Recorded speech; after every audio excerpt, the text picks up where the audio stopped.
Bonsoir, c'est toujours un immense plaisir pour moi de poursuivre notre séminaire dans le cadre de l'étude de l'État en Amérique latine. Et comme vous le savez, cette session va être la dernière et elle porte sur la question de la nation et du multiculturalisme tels qu'ils sont posés, abordés, conceptualisés en Amérique latine. Et vous le constatez, c'est la session la plus chargée. C'est comme une sorte de bourrage de crâne. Et c'est dire que je vais faire un effort de synthétisation d'un ensemble de questions qui renvoient à la question nationale.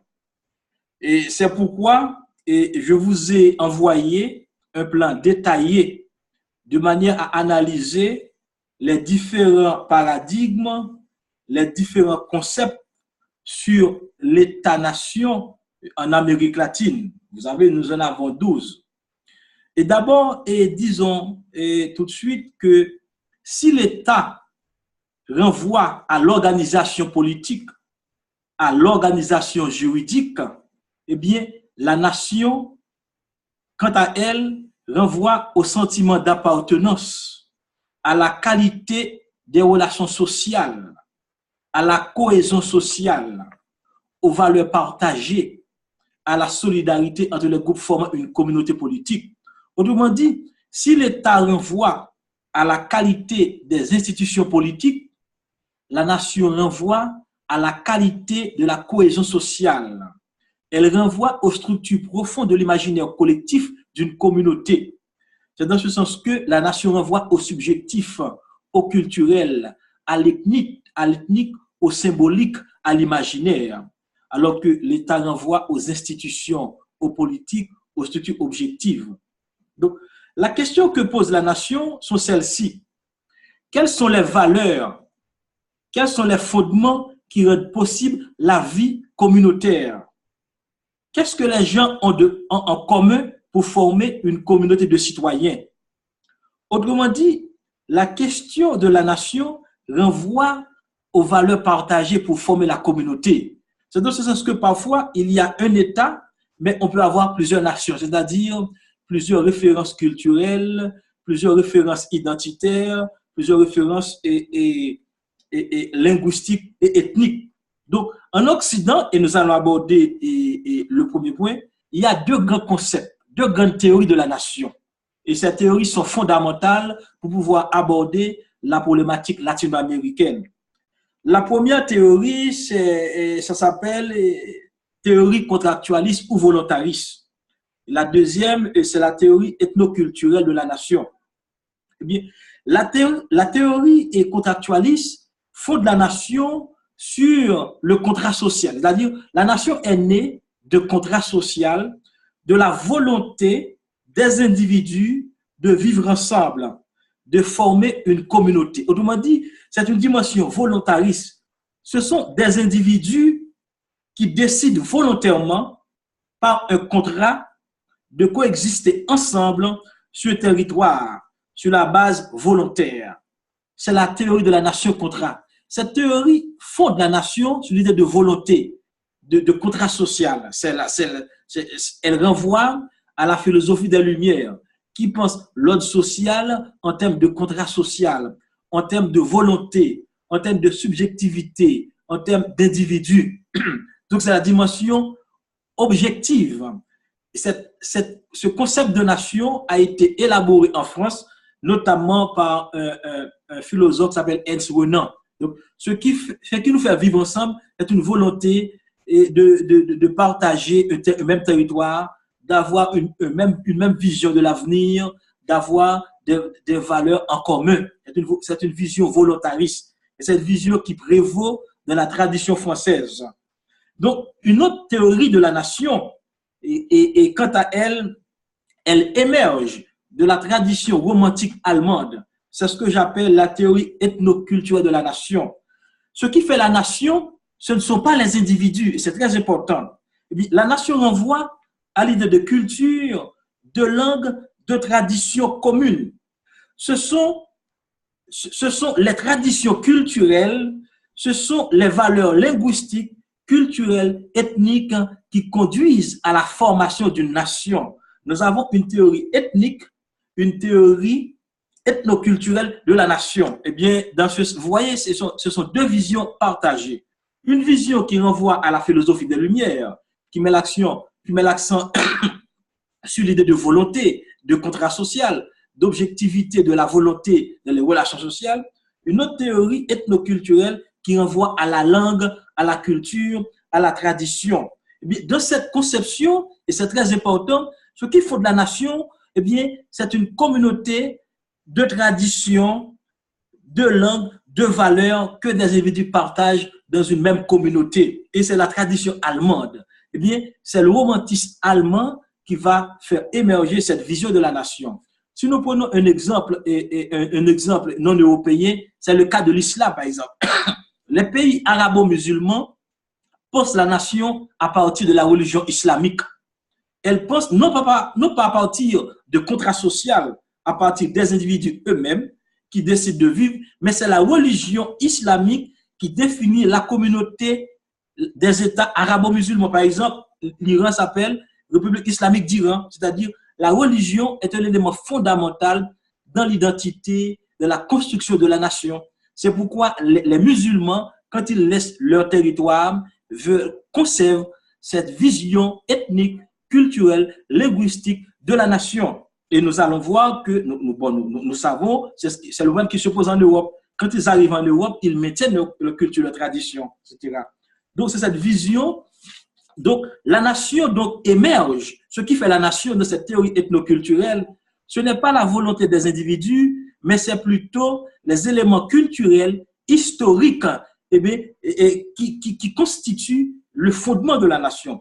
Eh bien, dans la tradition occidentale, et c'est très important, la formation de la nation a toujours été l'œuvre d'un groupe ethnique hégémonique, d'un groupe ethnique qui impose sa vision de l'ordre social, c'est-à-dire qu'en général, un État est cohabité par plusieurs nations. Il y a plusieurs nations, c'est-à-dire il y a plusieurs allégeances culturelles, ethniques, linguistiques, mais c'est un groupe déterminé qui va imposer sa vision de la nation, qui va imposer sa langue, sa culture. Par exemple, jusqu'à la Révolution française, eh bien, la moitié des Français ne parlaient pas la langue française. Donc, c'est dire que, mais comme l'État, quand on parle d'État-nation, c'est la rencontre entre l'État et la nation, c'est-à-dire l'État, qui est une entité politico-juridique qui existe sur un territoire donné, eh bien, va décider d'imposer une vision monoculturelle, monolinguistique, monoethnique de l'ordre national.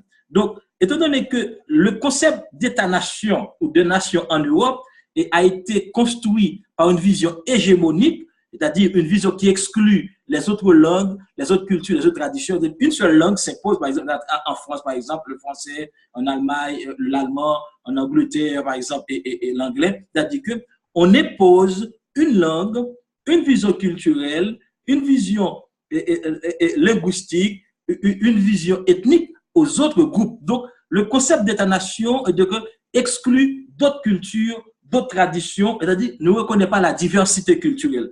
Donc, la crise de l'idée de nation va faire émerger ce qu'on appelle le multiculturalisme. D'où nous parlons. Le multiculturalisme, c'est le fait qu'il y a d'abord un ensemble d'ethnies, de groupes ethniques sur un même territoire. C'est-à-dire, par exemple, au Mexique, nous trouvons plus de 50 groupes ethniques au sein du territoire. Un deuxième élément qui fait émerger le problème du multiculturalisme, eh bien, ce sont les immigrations. Il y a trois problèmes qui font émerger le multiculturalisme. C'est d'abord la diversité des groupes ethniques dans une communauté.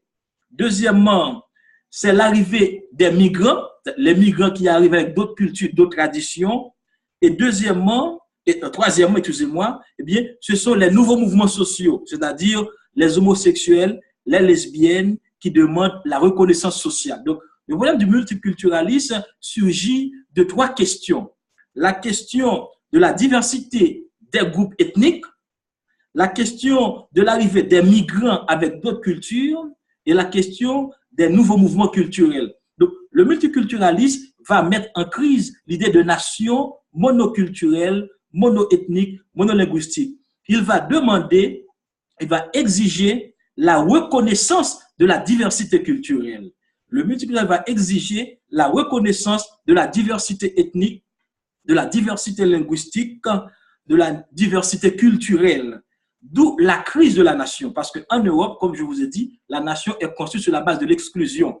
Donc, c'est dans ce sens que le multiculturalisme va poser ces problèmes-là. Et vous voyez ce qui se passe en Angleterre, en France, en Allemagne, eh bien, on tend à soupçonner la présence des musulmans qui arrivent avec leur culture, leur langue, qui veulent s'imposer à la société. Par exemple, en France, il y a une crise de l'identité nationale, la crise de la nation en France, parce que des Français musulmans posent des bombes contre des Français. Donc, la France pense qu'il y a une crise de l'identité, une crise de la République. Comment des Français peuvent lancer des bombes contre des Français, peuvent tuer des Français à travers des bombes. Donc, la question islamique, la question religieuse va faire émerger le problème du multiculturalisme.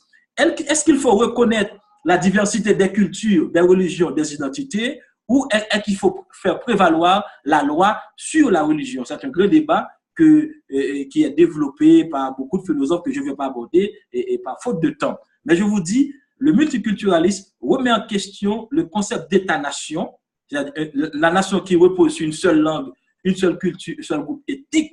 Eh bien, le multiculturalisme va remettre en question toute cette vision-là. Voyons comment se pose la question d'Amérique latine. Donc, j'ai abordé ces deux visions, la vision volontariste, c'est-à-dire l'idée du contrat social, c'est-à-dire la nation existe à partir de contrats entre les individus. C'est la théorie de Rousseau, c'est la théorie qu'on retrouve dans la philosophie politique moderne. Et puis, la théorie romantique de la nation qui l'a fait exister à partir d'une communauté de langues, de cultures, de traditions. Donc, en gros, quand on parle d'État-nation ou de nation, il faut savoir quelle conception de la nation on veut défendre. Donc, nous allons voir en Amérique latine comment se pose précisément cette vision de la nation. J'ai fait cette référence brève au concept d'État-nation en Europe parce qu'en général, les idées en Europe ont un écho en Amérique latine. Or, nous allons voir que à travers ces différents points que je vais débattre, je vais passer maintenant au quatrième point, qui est la question de la nation en Amérique latine. Eh bien, au départ, je dois souligner qu'il y a une réalité culturelle problématique qui fait naître la question de la nation, la question de l'identité et en Amérique latine. C'est d'abord la diversité anthropologique. En Amérique latine, on trouve des Noirs, des Métis, des Blancs créoles, des indigènes, c'est-à-dire il y a un ensemble d'ethnies, de groupes culturels différents avec des traditions. Donc, comment penser l'unité nationale? Parce que la nation renvoie, comme je vous ai dit, à la qualité du lien social. Or, ce lien social repose sur une vision de la culture, de l'identité. Donc, le grand problème en Amérique latine, c'est qu'il y a plusieurs groupes, des Noirs, des Métis, des indigènes, des Blancs, et bien chacun avec des traditions, des cultures, des langues différentes. Donc, comment penser le lien national? Comment penser la coexistence pacifique de ces groupes? Eh bien, c'est dans ce sens que nous allons avoir un ensemble de conceptions. Donc, la question de la nation, va être fondamentale dans la pensée latino-américaine. C'est dans ce sens que nous allons voir comment cette question sera abordée par Simón Bolívar. Et bien, comme vous voyez, Simón Bolívar a été l'un des pères fondateurs le libérador de l'Amérique latine, de l'Amérique latine.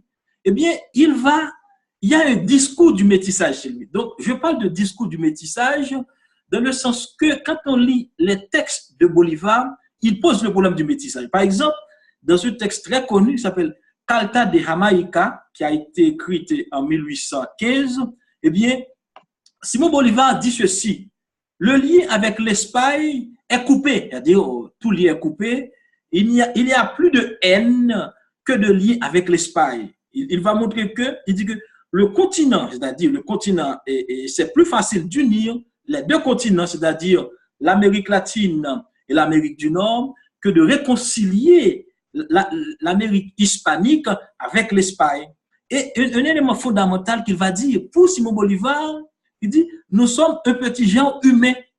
Il dit, nous possédons un monde à part. C'est-à-dire, nous ne sommes ni Européens, ni Indiens, mais une espèce légitime entre les propriétaires du pays et les usurpateurs espagnols. Donc, il va montrer que les Hispano-Américains, c'est-à-dire les Latino-Américains, il faut dire, je dois préciser que le mot Amérique latine sera utilisé autour des années 1850. Avant, on parlait d'Américains. Quand Simon Bolivar voulait parler de ce qu'on appelle actuellement les Latino-Américains, il parlait d'Américains. C'est-à-dire le mot qui est utilisé, c'était Américain. C'est à partir de 1850 que des intellectuels latino-américains ou américains qui se trouvent en France vont adopter le mot Amérique latine. Le mot Amérique latine a été construit en France et adopté en Amérique latine.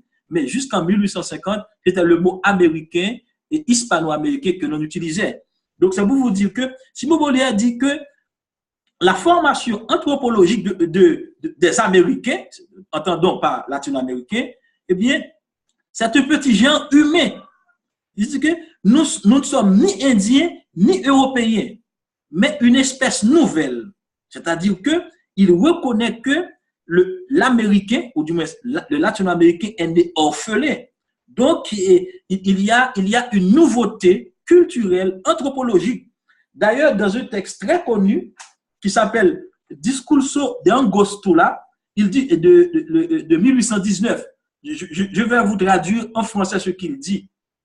Il dit, il était possible, pour mieux comprendre la question de la nation, de l'identité culturelle chez Simon Bolivar, il était possible, il dit, je cite Simon Bolivar, il était possible d'assigner avec propriété à quelle famille humaine nous appartenons.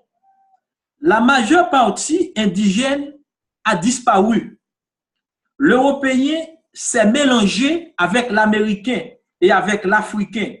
Et l'Africain s'est mélangé avec l'Indien et l'Européen. Nés du sein d'une même mère, nos pères différents en origine et en sang sont des étrangers et diffèrent visiblement au niveau de l'épiderme. Donc là, Simon Bolivar visiblement pose le problème de l'identité latino-américaine. C'est-à-dire qu'ils ne sont ni européens, comme vous l'avez dit, ni africains, ni indiens, mais un petit genre humain. Donc, pour des grands écrivains latino-américains comme Leopoldo Sea, c'est un grand philosophe mexicain, il dit que, eh bien, Simon Bolivar, quand il dit nous sommes un petit genre humain, ce qu'il pose, c'est le métissage. Il dit que l'Amérique latine est un genre humain nouveau, c'est-à-dire c'est le métissage qui donne naissance, qui donne origine à la région. Parce qu'il y a des Indiens, parce que c'est latino-américain, bon, dans le temps de Bolivar, ces Américains ne sont ni Indiens, ni Européens, ni Africains.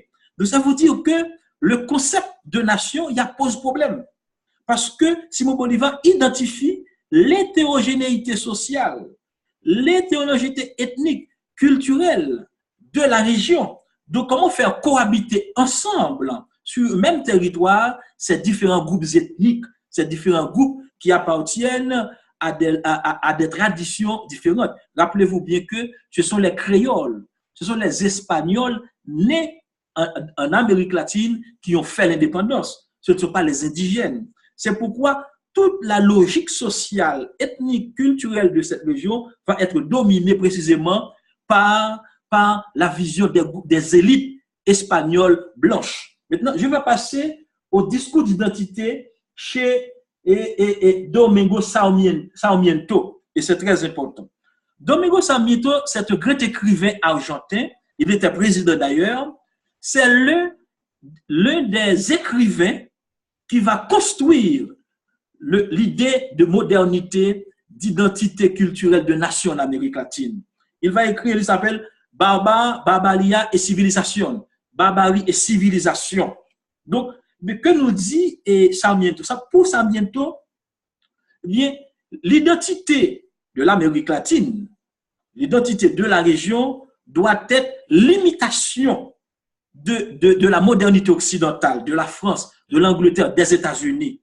C'est une modernité, il pense la modernité en Amérique latine en tant que l'imitation de la culture européenne.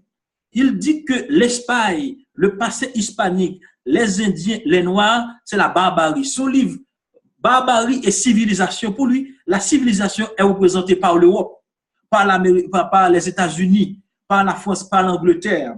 Et alors que la barbarie, c'est le passé hispanique, c'est le passé, le passé indien. Donc, la théorie de la nation, de l'identité, c'est qu'il faut imiter, il faut importer. Il dit ceci, soyons les Américains du Nord.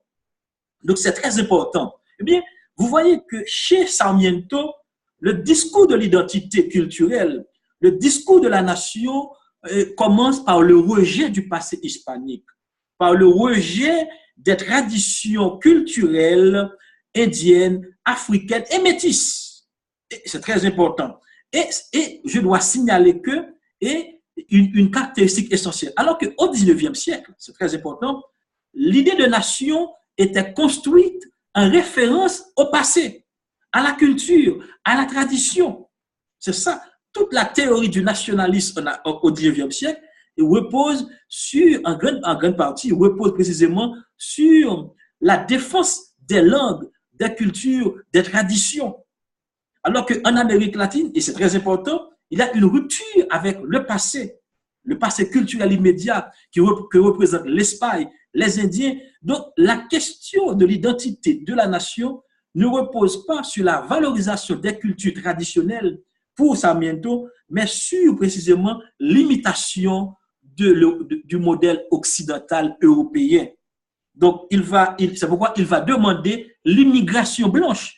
L'Argentine va recevoir environ des millions d'immigrants européens parce qu'il faut blanchir le pays contre les indigènes, contre les Noirs. C'est pourquoi le concept de migration vise à blanchir le pays, vise à extraire du pays les Noirs, les Indiens, les Métis. Parce que le concept de modernité, de nation, repose sur l'imitation de l'Occident. Donc, de même aussi, la vision positiviste va aussi rejeter ces traditions, les traditions hispaniques, etc. Donc, c'est le premier discours. Maintenant, je vais passer au discours de l'interculturel chez José Martí. J'espère que vous notez bien et je vous dis, je vais concentrer le coup. Donc, José Martí, c'est l'un des auteurs les plus originaux et de la région, de toute la région en général. D'ailleurs, il va écrire un texte très connu, un petit texte qui s'appelle Nuestra América en 1891.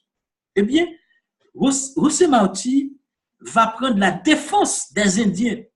Il va critiquer le modèle de Sarmiento. Il va dire que donc l'idée de modernité, de nation, d'identité en Amérique latine doit reposer précisément sur la reconnaissance des langues, des cultures du pays ou des pays de la région. Donc, Sarmiento va dire qu'il y a une guerre de race, c'est-à-dire les différents groupes raciaux. José Martí dit qu'il n'y a pas de guerre de race, mais sinon entre les oppressés et les opprimés.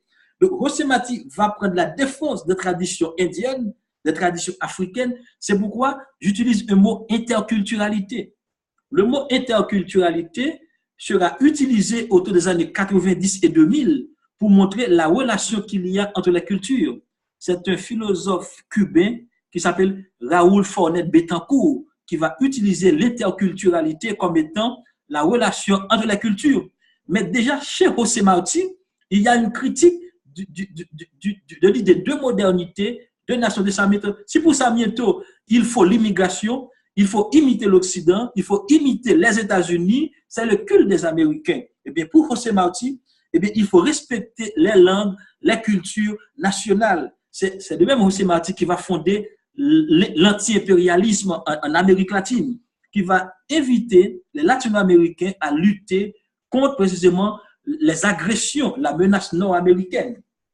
Donc, notre Amérique, le concept de notre Amérique de José Martí, c'est une Amérique métisse, une Amérique qui reconnaît la diversité culturelle, la diversité linguistique, qui respecte les groupes ethniques. D'ailleurs, et il dit ceci, José Martí, notre Amérique doit se sauver avec ses Indiens. c'est-à-dire que les indigènes. Donc, c'est le premier discours, et c'est très important, le premier discours de l'identité de la nation en Amérique latine, eh bien, et qui va reconnaître et défendre la diversité culturelle, l'interculturalité, l'idée de nation pluriculturelle, plurilinguistique. C'est de ce sens que, et José Marti va nous dire, il faut partir de notre réalité et non celle des étrangers. C'est très important. Il va critiquer l'imitation des étrangers. D'ailleurs, José Marti dit qu'il faut enseigner plutôt l'histoire des Incas que l'histoire des Grecs. Ça, c'est très important. C'est la décolonisation culturelle, c'est la décolonisation intellectuelle, c'est la décolonisation épistémique, conceptuelle, c'est-à-dire José Marti. Donc, même si le texte Nuestra América est très court, mais déjà, c'est la décolonisation intellectuelle qu'il propose pour la région. Donc, José Marti souligne que la colonie continue d'exister sur la République parce que les préjugés vont persister. Donc, c'est très important et ce concept d'interculturalité. Donc, chez José Marti, à l'opposé, par exemple, de Sarmiento, qui va demander d'imiter l'Occident, de faire l'immigration afin de blanchir la race, blanchir le pays. Il faut dire qu'au XIXe siècle, je ne vais pas trop m'arrêter là, la différence entre les peuples, les nations s'expliquait à partir de la culture, à partir de la race. Le concept de race supérieure, de race inférieure était fondamental dans l'expansion coloniale impériale de l'Europe. Vous voyez? C'est dans ce sens que les différences culturelles, les linguistiques, raciales étaient valorisées afin de dévaloriser d'autres cultures, d'autres traditions. C'est dans ce sens que le concept d'identité de nation chez José Marti était très originaux. Donc, je ne veux pas trop développer parce que nous avons encore à voir trop de choses. C'est pourquoi je vous dis c'est comme une sorte de bourrage de crâne, mais je vais essayer d'aller avec un peu de lenteur. Maintenant, je vais passer au concept d'hispanité chez un autre auteur qui s'appelle Enrique Rodó. Enrique Rodó, c'est un intellectuel uruguayen. C'est un autre paradigme. Il y a trois grands paradigmes de l'identité de la nation en Amérique latine au XIXe siècle. Le paradigme de Sarmiento, qui repose sur l'imitation, le paradigme de José Marti qui demande l'interculturalité, de reconnaître la diversité culturelle, d'enseigner l'histoire des Incas, et l'autre paradigme, c'est très important, c'est l'hispanité. Ce n'est pas lui seulement, il y a beaucoup d'autres, d'ailleurs, postérieurement à lui. L'hispanité va défendre, va rejeter. Enrique Rodó, c'est l'un des plus grands intellectuels en Amérique latine. Il va écrire un ouvrage qui s'appelle Ariel en 1900, publié en 1900, dans lequel, dans ce ouvrage qui s'appelle Ariel, eh bien, il va prendre la défense de la culture espagnole, de la culture hispanique. Il va rejeter le modèle de Sarmiento. Il va dire que, au lieu d'imiter les États-Unis, il faut reprendre la tradition hispanique. Il y a un retour à la tradition hispanique, à la tradition grecque, à la tradition romaine. Donc, pour Rodó, l'identité, l'hispanité renvoie à la défense de la culture hispanique qui est catholique. C'est une sorte d'idéalisme. Donc, il va montrer qu'il va revaloriser le passé hispanique. Et c'est très important. Et pourquoi il y a ce changement de paradigme? C'est qu'en 1898, comme vous le savez, il y a eu la guerre hispano-américaine. Quand les États-Unis ont pris Porto Rico et Philippines contre l'Espagne. Parce que jusqu'à 1896, l'Espagne et l'Amérique latine étaient toujours en conflit. C'est pourquoi, au départ, dans les années 1850, le mot Amérique latine rejetait la tradition espagnole. L'Espagne, vers 1820, 1830, 1850, était l'ennemi juré de l'Amérique latine. C'est pourquoi Simon Bolivar disait qu'il n'y aura jamais de réconciliation entre l'Espagne et l'Amérique latine. Donc c'est pourquoi tous les grands mouvements d'intégration de 1826 et jusqu'aux années 1880, 1898, c'était contre l'Espagne. C'était pour défendre l'identité, l'indépendance de la région. Donc, il y aura la réconciliation, c'est très important, entre l'Espagne et l'Amérique latine. C'est suite à la guerre hispano-américaine de 1898. C'est de là qu'il y aura un nouveau concept d'identité. Et ce nouveau concept, c'est l'hispanité que va défendre Enrique Rodó. dans son ouvrage Ariel, publié en 1900, il va reprendre. Si pour lui, le retour au passé, c'est le retour à l'essence hispanique, à la tradition catholique, à la tradition chrétienne, à la tradition grecque, mais en rejetant, en ne considérant pas la tradition indienne, les traditions noires. C'est très important. C'est encore une forme de racisme à l'envers. Et c'est seulement José Martí qui, dans son texte, va prendre cette défense de l'interculturalité, de la diversité. Donc, le courant, et précisément le courant hispanique ou hispaniste, eh bien, sera très défendu en Amérique jusqu'à maintenant. Et, par exemple, certains auteurs vont dire que les nations hispano-américaines sont de race espagnole, en soulignant que les cultures amérindiennes, indiennes sont inférieures à la tradition hispanique. Donc, c'est voir comment ces grandes tendances vont s'échafauder. Maintenant, nous allons voir un autre concept que j'appelle Indo-Amérique. Donc, Indo-Amérique, c'est Aya de la Torre, et c'est très important. Et comme je vous dis, Aya de la Torre, c'est un intellectuel péruvien qui a eu une grande influence sur la région. Donc, il va changer de perspective. Eh bien, pour lui, donc, le fondement de l'identité latino-américaine, ce n'est pas l'hispanité, c'est-à-dire la tradition espagnole, ce n'est pas l'imitation, mais c'est plutôt l'Indien. Il va parler d'Indo-Amérique, c'est-à-dire il va changer le concept. Il va parler, au lieu de parler d'Amérique latine, au lieu de parler d'Amérique hispanique, d'Amérique ibérique, il va parler d'Indo-Amérique. Donc, le concept d'Indo-Amérique va penser précisément la nation péruvienne et latino-américaine à partir du sujet indien. Et c'est très important de le souligner, c'est ce paradigme d'indianité. C'est-à-dire, c'est qu'en 1910, il y a eu la révolution mexicaine. Et l'une des figures fondamentales de la révolution mexicaine, c'est l'Indien. Donc, dans la révolution mexicaine, l'Indien va occuper une place fondamentale. Et alors qu'en 1917, et c'est très important, il y a eu la révolution bolchevique. Donc, il y aura deux courants en Amérique latine pour faire la révolution. Il y aura un courant qui dit qu'il faut imiter la révolution bolchevique à travers la lutte des classes. Il y a un autre courant qui dit qu'il faut imiter la révolution mexicaine en donnant l'accent, en mettant l'emphase sur l'Indien, d'où précisément Aya de la Torre va défendre ce courant. Il va considérer la révolution mexicaine avec la figure centrale de l'Indien comme un modèle à suivre et non pas la révolution bolchevique. Donc, c'est très différent pour son compatriote José Carlos Mariátegui, qui sera encore l'un des plus grands écrivains latino-américains, même s'il n'est pas figuré dans le texte, je dois parler un peu de José Carlos Mariátegui. José Carlos Mariátegui, je peux dire, c'est comme le Jacques Roumain d'Haïtien. C'est le plus grand penseur latino-américain, et c'est le Jacques Roumain latino-américain, c'est le Karl Marx latino-américain. Vous voyez, je vais trop loin, je vais très loin pour vous montrer l'importance de cet homme. Il a publié un ouvrage très important en 1928 qui a pour titre Sept essais d'interprétation de la réalité péruvienne. Le titre du livre, Sept essais d'interprétation de la réalité péruvienne en 1928. C'est un livre classique, c'est le plus grand livre écrit sur la théorie sur l'Amérique latine. La thèse, ce qu'il va dire dans ce livre, c'est que il dit il faut faire la révolution en Amérique latine. Il va utiliser le marxisme européen à l'Amérique latine.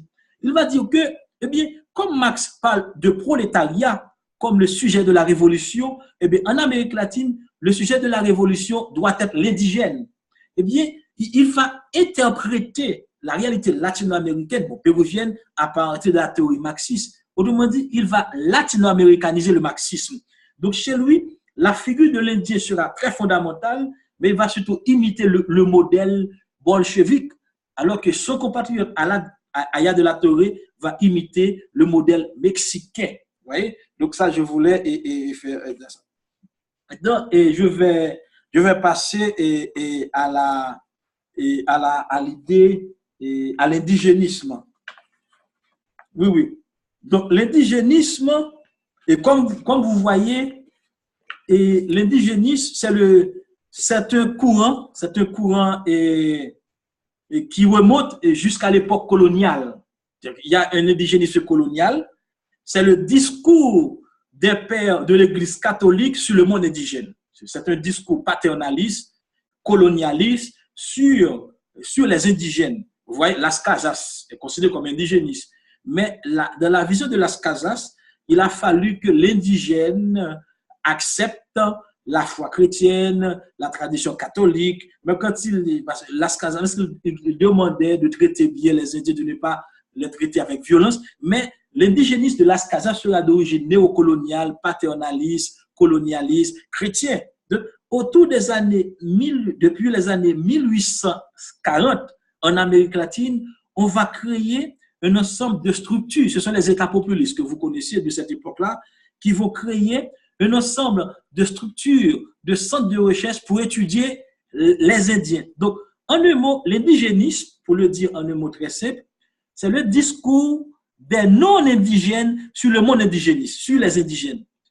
C'est le discours des non-indigènes sur les indigènes. C'est-à-dire que c'est la structure de l'État met en place des centres de recherche, des études anthropologiques pour étudier les cultures indigènes. On va les étudier comme des sujets qu'on doit, l'indigénisme va étudier les langues, les cultures, les traditions indigènes. On va reconnaître leurs langues, leurs cultures, mais on va leur demander de se subordonner à l'État. C'est-à-dire que l'indigénisme comme discours hégémonique, discours dominant sur les indigènes va imposer, va étudier les cultures, les identités, les langues des indigènes, mais tout en leur imposant leur rôle dans la société.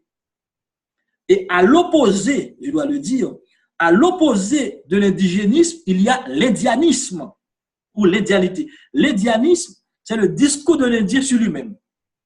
L'indianisme, c'est un discours libérateur, un discours dans lequel l'Indien se pense lui-même. Il est le sujet de sa propre action. C'est pourquoi l'indianisme, comme discours de l'Indien sur lui-même, va s'opposer à l'indigénisme, va critiquer la vision néocoloniale des non-indigènes sur l'indigène. Parce que, pour le dire très simple, il dit que l'indigénisme, les États populistes des années 30, 40, 50, 60, eh bien, vont créer des centres de recherche pour étudier les indigènes. On va étudier leur culture, leur langue, mais on va leur imposer le rôle de la société. Et Lázaro Cárdenas le dit bien au Mexique. Il dit, ce qui est important, ce n'est pas d'indianiser le Mexique, mais c'est de mexicaniser l'Indien. C'est-à-dire de lui imposer les valeurs de l'État, de la société, les valeurs de la classe dominante. L'important, ce n'est pas d'indianiser le Mexique, mais de mexicaniser l'Indien, c'est-à-dire de lui imposer les valeurs de la classe dominante. Même si on va les étudier, mais il s'agit de leur imposer le principe. Oui, oui. Et maintenant, le discours du métissage. Ça, c'est le plus important. Nous allons aborder le discours du métissage, même si j'avance, mais vous allez voir, c'est l'une des parties les plus importantes. Le discours, il y a deux courants, je dirais en gros, deux courants dans le métissage en Amérique latine. Il y a un courant négatif qui voit le métissage comme négatif. Il y a un courant qui le voit comme un phénomène positif, pour le dire en un mot. Le courant qui voit le métissage comme un phénomène culturel négatif, un racial négatif, eh bien, il a ses adeptes. Par exemple, je vais remonter jusqu'au 19e siècle. Encore, il y a Sarmiento qui va critiquer le métissage, parce que pour eux, il s'agit d'imiter la modernité occidentale. Ensuite, il y a un grand écrivain argentin qui s'appelle Juan Alberti. C'est un grand philosophe, celui qui a fondé même la philosophie en Amérique latine. Il dit que l'Europe est le centre de la civilisation. C'est-à-dire, la question, c'est l'Europe. C'est-à-dire, c'est la culture européenne. Un autre philosophe argentin, José Ingeniero, dit que l'obstacle est la race. Il critique l'idée du métissage, comme José Ingeniero. Pour lui-même, la question du métissage est une dégénération raciale. Donc, il accepte la défense de la race blanche. C'est-à-dire que le métissage est une dégénération sociale, une dégénération raciale. De même, d'autres auteurs vont dire que la race est le drame incurable qui divise l'Amérique et on va critiquer le métissage comme un phénomène, une sorte de perversion sociale, une sorte de perversion au sein de la société. Donc il y a un autre discours positif du métissage et c'est pourquoi ce discours remonte en général, d'après beaucoup d'auteurs, à Simon Bolivar qui parle de petits gens humains, qui montre que les Américains, entendons les Latino-Américains, sont formés d'Européens, d'Africains, d'Indiens, de beaucoup. C'est une confusion anthropologique. Donc, pour Bolivar, l'Amérique latine, c'est une région nouvelle. Donc, c'est une culture nouvelle. Donc, ce sont des gens nouveaux, des gens avec d'autres traditions. Donc, maintenant, nous allons passer au discours du métissage comme quelque chose de positif. Et c'est surtout depuis le début des années 20, eh bien, qu'on va prendre la défense du métissage, de l'hybridité comme élément fondamental pour penser la nation. Si le concept de nation chez Sarmiento repose sur l'imitation de la modernité occidentale, eh bien, on va défendre. Il y a d'autres auteurs. L'un des plus grands auteurs, c'est un Colombien, vénézuélien, s'appelle Arturo Usli Petri. Il dit le métissage est créateur et créatif, c'est-à-dire Arturo Usli Petri, eh bien, il va défendre le métissage. Et un autre grand anthropologue, l'un des plus grands anthropologues latino-américains, c'est un Argentin, s'appelle Garcia Canclini. Il dit que la modernité en Amérique latine est hybride, c'est-à-dire qu'elle est métisse. Donc, on ne va jamais arriver à une modernité, mais plutôt à des processus combinés, inégaux de modernisation. Donc, ça veut dire qu'il y a toujours cette idée d'hybridité, de métissage qui constitue et donc cette vision du métissage. C'est dans ce sens qu'on va montrer précisément que le mélange entre les races, les cultures va former un type nouveau en Amérique latine. Donc, c'est dans ce sens-là qu'on va voir même au niveau de la philosophie. Donc, le métissage sera très défendu. Même, je dois parler de grand auteur latino-américain qui s'appelle Leopoldo Sea. C'est un grand écrivain mexicain, l'un des plus grands écrivains, Leopoldo Sea, qui pense que, eh bien, l'être latino-américain repose sur le métissage, c'est-à-dire sur la cohabitation, l'existence d'un ensemble de cultures, de traditions qui se sont rencontrées, qui se sont fondues, qui se sont mélangées. Donc, c'est de ce sens-là que l'écrivain cubain va parler de l'interculturalité, Raoul Fornet-Bettencourt. C'est-à-dire que, encore, l'interculturalité renvoie au métissage, c'est-à-dire à la valorisation du métissage, à la valorisation de la diversité culturelle, à la reconnaissance de la pluralité culturelle. Donc, et dans ce sens-là, donc, le concept de nation va être refondu, c'est-à-dire pour penser la nation, il faut la penser en termes interculturels. C'est dans ce sens-là que je vais passer au deuxième point, non, au dernier point, qui est l'État plurinational et réforme constitutionnelle.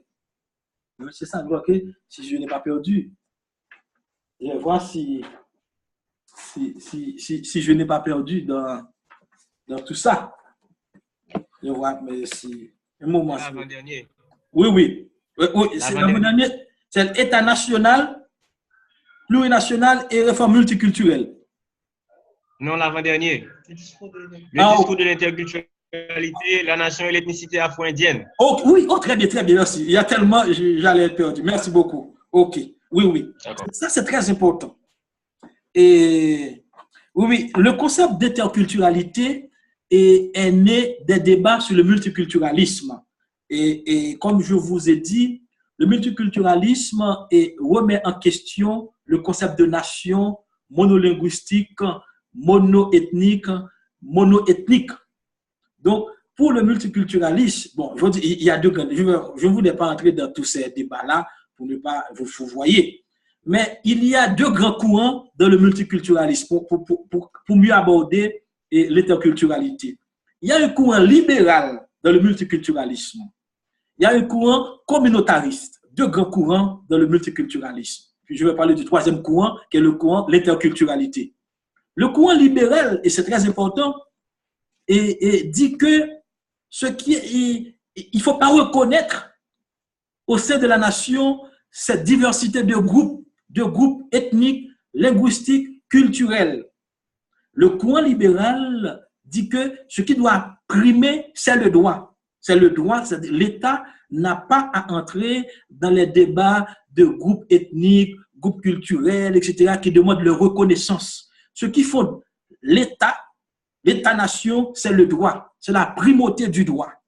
C'est-à-dire, c'est le droit qui doit primer tout. Ce n'est pas cette question, l'État ne doit pas entrer dans ces débats et diversité culturelle et reconnaître des groupes culturels, ethniques. Non, non, non, ce n'est pas la question pour l'État.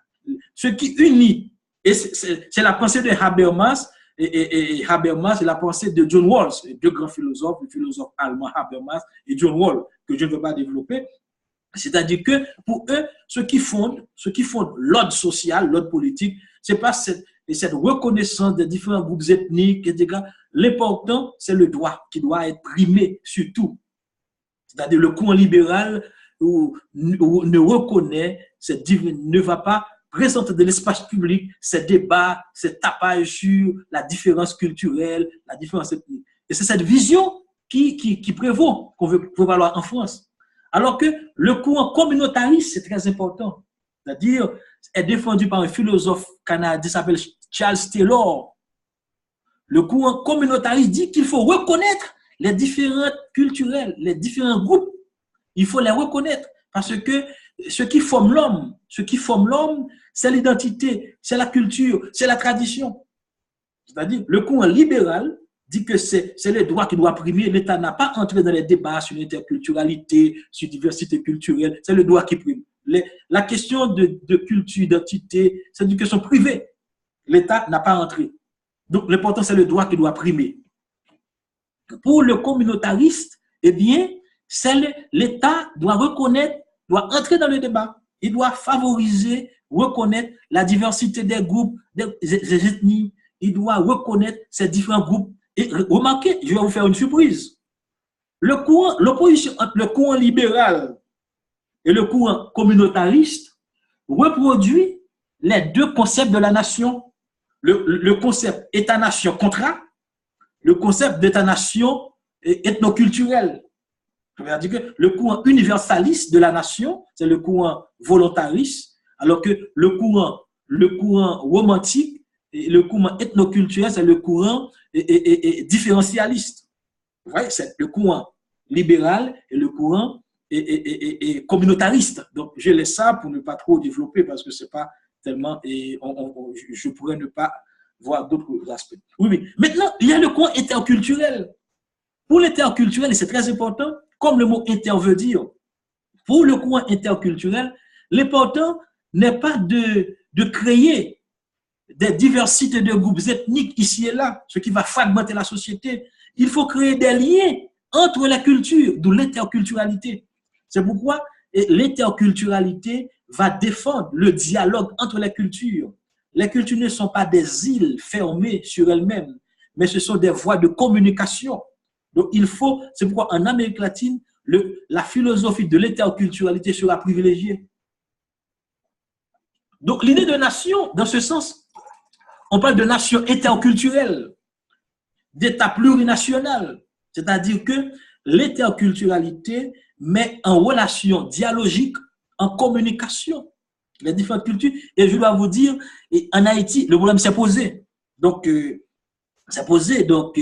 vous rappelez très bien, quand on choisissait une première ministre, on l'accusait d'être, bon, je ne vais pas dire le mot, on parle d'être homosexuel, d'être lesbienne. Donc, ça c'est un problème. Tout le débat, vous savez très bien. J'avais écrit plusieurs articles sur cette question-là. Donc, ce problème était posé en Haïti, mais il renvoyait au multiculturalisme, au problème du multiculturalisme, à la reconnaissance des minorités. C'est pourquoi il y a les débats sur les homosexuels et les lesbiennes, les débats sur les nouveaux mouvements sociaux, sur le genre, sur la race, les communautés migrantes, etc. Donc, tous les débats, vous voyez, qui se font en France, en Angleterre actuellement, aux États-Unis, sur l'islam, l'Occident, c'est le débat sur le multiculturalisme. Malheureusement, Haïti n'est pas encore confronté à ce problème, même si implicitement on l'a eu avec cette question de la première ministre qu'on accusait etc. Et, vous voyez, donc c'est là. Donc, et maintenant, l'interculturalité que défend Raoul Fonet-Bettencourt, eh bien, c'est dire que les cultures ne sont pas en vase clos. elles sont dans une interrelation. En Amérique latine, on va parler même d'université interculturelle, éducation interculturelle, pour mettre les communautés en relation les unes avec les autres. Donc, et un autre point qui est fondamental, c'est l'ethnicité afro-indienne. Ça, c'est capital. L'ethnicité, c'est-à-dire que ce sont des groupes ethniques, eh bien, qui vont se rebeller, qui vont se manifester pour défendre leurs identités, leur culture, leur tradition. En Amérique latine, ça commence surtout autour des années 70, 80, c'est-à-dire ce sont les indigènes eux-mêmes. Et au Mexique, vous savez ce qui c'est, bon, vous vous rappelez très bien, l'affaire de Zapatistes de 1994, quand ils ont pris les armes contre l'État mexicain. Donc, les Zapatistes exigeaient, non seulement exigeaient l'autonomie régionale, mais ils ont exigé la reconnaissance de leur culture, de leur langue, de leurs identités. Donc, l'ethnicité, c'est-à-dire, c'est la dimension politique de l'ethnie. C'est très important. L'ethnicité, c'est la politisation de l'ethnie, c'est-à-dire des groupes ethniques qui passent à l'action politique. Donc, les indigènes l'ont fait dans les années 70, 80, 90. Les Noirs ont commencé à le faire à la fin des années 90 et au début des années 2000. Donc, les Noirs ont commencé, et en Amérique latine, ils sont plus nombreux que les indigènes. Il y a environ 30 millions d'indigènes en Amérique latine et il y a environ 130 millions, 140 millions de Noirs, des soldats africains en Amérique latine. Donc, les Noirs sont plus nombreux que les indigènes. Donc, il y a une ethnicité, on le voit, l'un des pays où l'ethnicité noire s'est d'abord manifestée, c'était en Colombie, où ils sont reconnus, et les Noirs sont reconnus constitutionnellement. Il faut dire qu'en Colombie, il y a plus de 20% de la population sont d'origine africaine. Il y a seulement 2% d'Indiens. Au Mexique, il y a 10% d'Indiens, d'origine indienne. Bon, il y a des bons. Jusqu'à maintenant, on ne fait pas de statistiques des Noirs. À Costa Rica, par exemple, 2% de la population sont d'origine africaine. Moins de 2% et sont des indigènes. Vous voyez? Donc, les pays où il y a plus d'Indiens, d'indigènes, ce sont la Bolivie, par exemple, l'Équateur, les pays d'Amérique centrale. Donc, ils sont très. Et vous savez qu'au Brésil, la moitié de la population est d'origine africaine, etc. Donc, il y a une grande communauté, grande présence. Donc, les Noirs ont commencé à être présents, à se manifester au niveau politique. Donc, maintenant, passons au dernier point, et qui est l'État plurinational et réforme constitutionnelle. Et ça, je vais non seulement, et comme vous le voyez, les régimes de gauche, et c'est un régime de gauche et de droite aussi, eh bien, ont reconnu au niveau constitutionnel et la diversité des cultures, la diversité des langues. Il y a des réformes politiques qui ont été faites en vue de les reconnaître. Par exemple, il y a, et je vais vous présenter, et je vais vous lire le premier chapitre de la Constitution et de l'Équateur. C'est la Constitution de l'Équateur de 2008. Je vais vous lire, je vais vous traduire le premier article. Il dit ceci: l'Équateur est un État constitutionnel de droit et de justice sociale, démocratique, souverain, indépendant, unitaire, interculturel, plurinational et laïque. Vous voyez, il dit que je vais reprendre. Il dit: l'Équateur est un État constitutionnel de droit et de justice sociale, et démocratique, souverain, indépendant, unitaire, interculturel, plurinational et laïque. C'est très important. Le mot interculturel et plurinational. Parce que, et vous allez voir, comme j'ai lu, je vais vous lire d'autres articles pour voir. Il y a l'article 56 dit ceci. Il dit, je vais lire, et les communautés, il parle de communautés, la Constitution, vous voyez, le chapitre 4 de la Constitution dit, et a pour titre, droit des communautés, peuples et nationalités. Les communautés, peuples et nationalités indigènes, le peuple afro-équatorien, le peuple montibio, les communes font partie de l'État équatorien indivisible. C'est-à-dire, on parle de peuple. C'est-à-dire qu'il y a l'État, mais l'État qui est multinational. Donc, il y a un nouveau concept d'État. On parle d'État plurinational et interculturel, c'est-à-dire l'État qui reconnaît plusieurs nations. C'est une critique de la modernité européenne parce que l'État ne reconnaît qu'une nation. C'est-à-dire c'est un État monoethnique, monoculturel, monolinguistique. Mais de cette réforme, on reconnaît la pluralité des nations. Donc, il y a beaucoup d'articles qui renvoient. Et il y a aussi la constitution, que j'ai ici, la constitution de la Bolivie.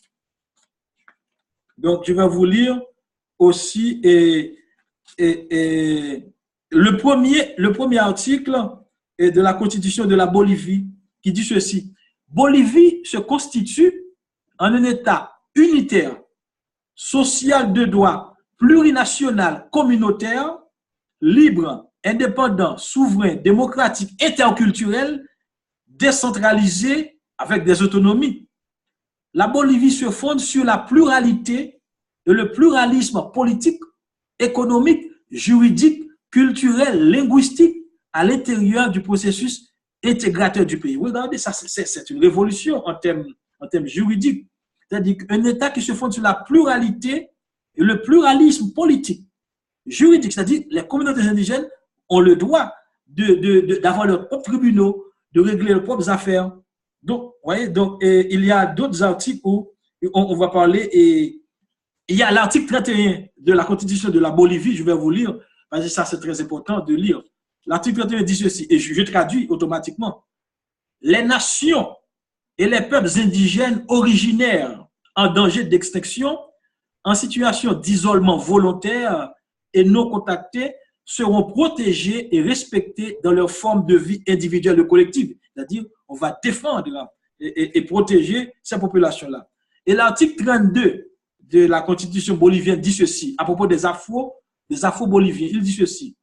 Le peuple afro-bolivien jouit dans tout ce qui lui correspond des droits économiques, sociaux, politiques et culturels reconnus de la Constitution pour les nations et peuples indigènes originaires paysans. C'est-à-dire qu'il dit que on parle de peuple afro-bolivien, c'est-à-dire il y a cette reconnaissance de la diversité ethnique, de la diversité des nations, le peuple afro-bolivien. Ça, pour moi, c'est un pas extraordinaire dans la reconnaissance de la diversité culturelle.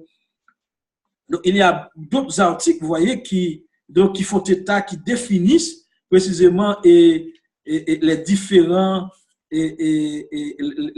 droits, les différents droits des peuples indigènes et des peuples afro-boliviens.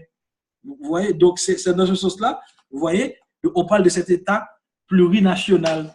Donc, il faut dire que, pour terminer, et comme vous voyez, je viens de vous faire un peu de mots avec un peu de synthèse, un panorama. Je vous fais un panorama des débats sur la nation. C'est-à-dire, vous voyez que le concept de nation qui était monolinguistique, monoethnique, monoculturel est remis en question. Excusez-moi. Mais le grand problème, c'est de côté, cette diversité anthropologique des groupes ethniques et puis cette reconnaissance de la diversité culturelle ethnique de l'État-nation, de l'État comme ayant plusieurs cultures, plusieurs peuples, plusieurs nations. Je pense que c'est le concept de nation en Amérique latine, eh bien, est devenu, bon, dans certains pays, un concept qui dépasse la tradition moderne. On parle de cette interculturalité, cette reconnaissance de la diversité. Donc, je pense que vos questions vont me permettre de développer davantage certains concepts et certains thèmes que je n'ai pas développés. Et après, je pourrais conclure le séminaire. D'accord, je vais vous passer la parole pour des débats. OK, merci. D'accord. Merci, professeur. Alors, moi,